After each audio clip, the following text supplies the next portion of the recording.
नमस्कार मित्रांनो, स्वागत आहे तुमचं आताच्या ब्रेकिंग न्यूजमध्ये। मित्रांनो, राज्यामध्ये 1 एप्रिलपासून वीज स्वस्त होणार होती। मात्र महावितरणने स्वस्त विजेला आक्षेप घेतल्याने महाराष्ट्र राज्य नियामक आयोगाने याबाबतचा निर्णय स्थगित ठेवलाय। त्याच दरम्यान महावितरणने परिपत्रक काढून घरगुती ग्राहकांची वीज प्रति युनिट 60 पैशांनी महाग केली। यासाठी इंधन समायोजन शुल्क याचा आधार घेण्यात आलाय। कंपनीतील सूत्रांनुसार मागच्या वर्षी उन्हाळा आणि त्यानंतर मान्सूनमध्ये वीज पुरवठा कमी असल्याने बाहेरनं महाग वीज खरेदी करण्यात आली होती। आता त्याच्या भरपाईसाठी ग्राहकांकडून इंधन समायोजन शुल्क आकारावं लागेल। 1 एप्रिलपासून राज्यामध्ये स्वस्त वीज उपलब्ध होणार होती। त्याच दिवशी महावितरणने परिपत्रक काढून मार्चमध्ये वापराच्या प्रत्येक युनिटवरती FC जमा करण्याचे आदेश दिलेत।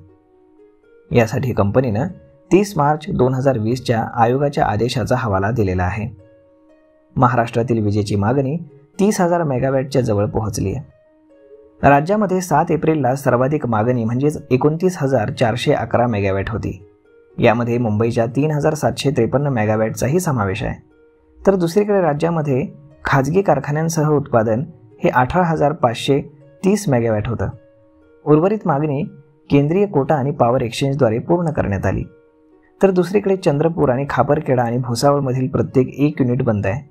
अशा स्थितीमध्ये महावितरणला महागडी वीज खरेदी करावी लागणार आहे। परिणामी नागरिकांना FCद्वारे यापुढील आर्थिक भार हा सोसावा लागणार असल्याचं सूत्रांचं म्हणणं आहे। कंपनीने स्पष्ट म्हणलंय की हा FC मार्चच्या वापरावरच लागू केला जाईल। मात्र महावितरणचे वीज खरेदीचे महागडे दर पाहता ही वसुली येत्या काही महिन्यातही सुरूच राहणार असल्याचं सूत्रांचं म्हणणं आहे।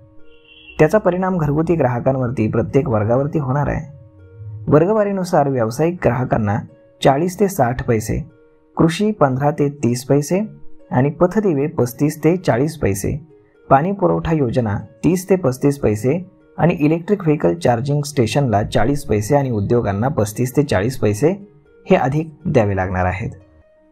अशा पद्धतीनं स्वस्त विजेला महावितरणने आक्षेप घेतलेला आहे आणि 60 पैसे प्रति युनिट विजेचा दर हा वाढवण्यात आलाय।